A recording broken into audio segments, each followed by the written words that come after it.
He was probably the first African leader to be treated by white men as an equal. Now, in his old age, he's practically the incarnation of the history of our time.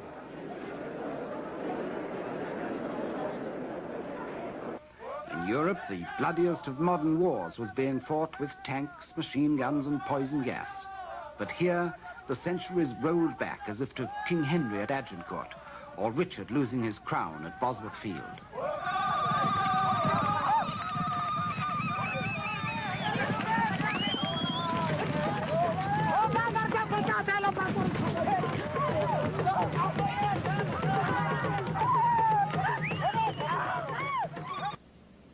Joining the new League of Nations, he put his faith in the latest post-war watchword, collective security. In such great company, one little country would surely be safe, and none would let another gobble it up.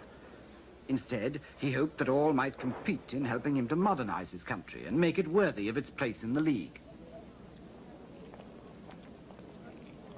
To extend his foreign contacts, he toured the European capitals. In London, the Times described his arrival as an historical event. In Stockholm, he met King Gustav, and the Swedes promised him doctors. In Brussels, he found financiers ready to invest in his country. Governors of Africa's colonial territories came to salute the independent African king. Benito Mussolini, the Italian dictator, proclaimed he would create a new Roman Empire, and he aimed at the one place left for imperial conquest in Africa, Haile-Selassie's Ethiopia. And Britain and France would do no more than proclaim an embargo on arms sales to both sides. For Italy, with her own arms, the embargo was a green light. For Ethiopia, it was a death sentence. But for Haile-Selassie, the final betrayal came at the League of Nations. Pierre Laval, the French foreign minister, and Sir Samuel Hoare for Britain, proposed to hand part of Ethiopia to Mussolini. Appeasement had triumphed. Collective security was a myth. In the war that followed, Haile-Selassie had no chance.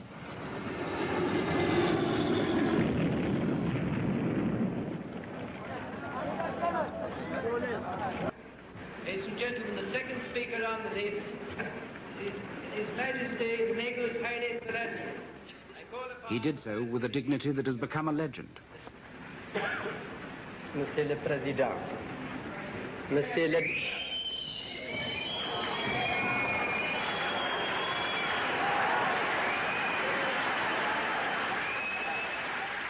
The jeers of fascists in the gallery did not stop him. I am here to claim justice, he said. What reply shall I take back to my people? There was no answer, and there could be none. The League was dead. So, said the Emperor, it is us today, it will be you tomorrow. He created a network of tiny airstrips that broke down the isolation of the interior for the first time.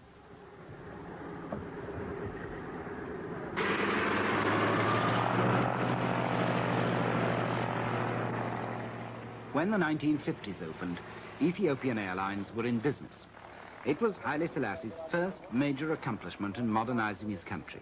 Ethiopia's past for the first time came to the aid of the present and made Haile-Selassie and his capital the focus of Africa's new hopes. As almost the only independent African ruler after the war, Haile-Selassie provided a symbol of self-respect for black men just emerging from white rule. The wind of change had come to Africa.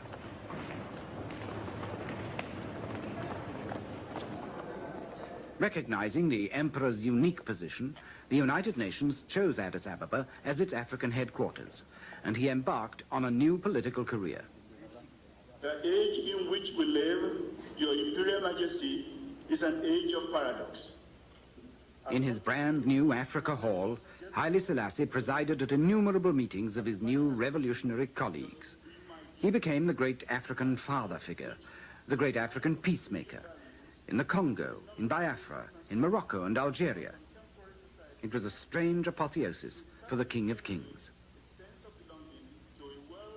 He didn't always succeed, but his voice commanded respect, because he alone in Africa had been both victim and victor in the struggle against colonial rule.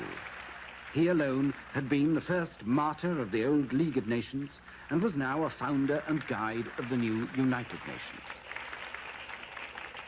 Seeing his influence in the new Africa, the world beat a path to his door. The Organization of African Unity followed the United Nations and set up shop in Addis Ababa. Diplomats and businessmen flocked in. Within a decade, the face of Addis Ababa was transformed. The signs of international affluence towered over the old open drains.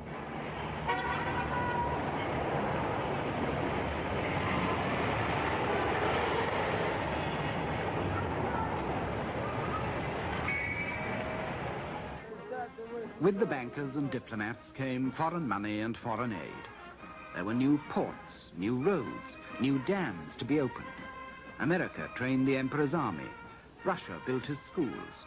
Israel provided technicians. India supplied teachers. Britain brought doctors. France offered culture.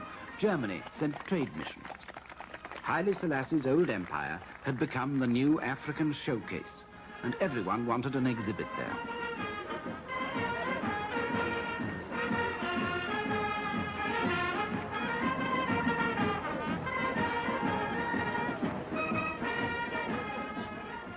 Today, Haile-Selassie is besieged by foreign delegations hoping to catch his ear. He balances these contemporary forces to strengthen his own independence as shrewdly as he juggled half a century ago with the rival tribes and princes in his old fight for power. One day it may be a Japanese delegation. The next day a mission from Maoist China. It doesn't matter what political persuasion they are, they all see Haile-Selassie as an essential link to the rest of Africa.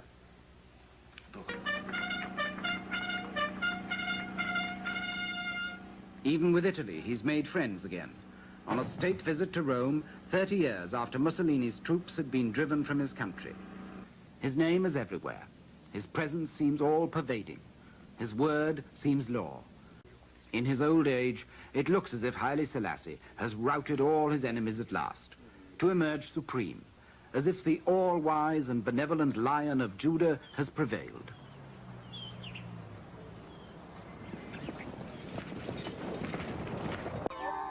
Nearly half the population of Ethiopia now is under the age of 15, and for Haile-Selassie their education has always been an obsession, and turned one of his palaces into a university. He's directly responsible for whatever schooling these youngsters get.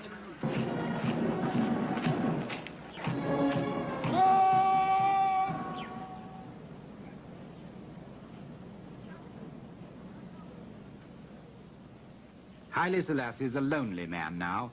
His wife, 2 sons, a daughter are all dead. To have survived them for the better part of 55 years in power is something unequaled by any ruler in the world today.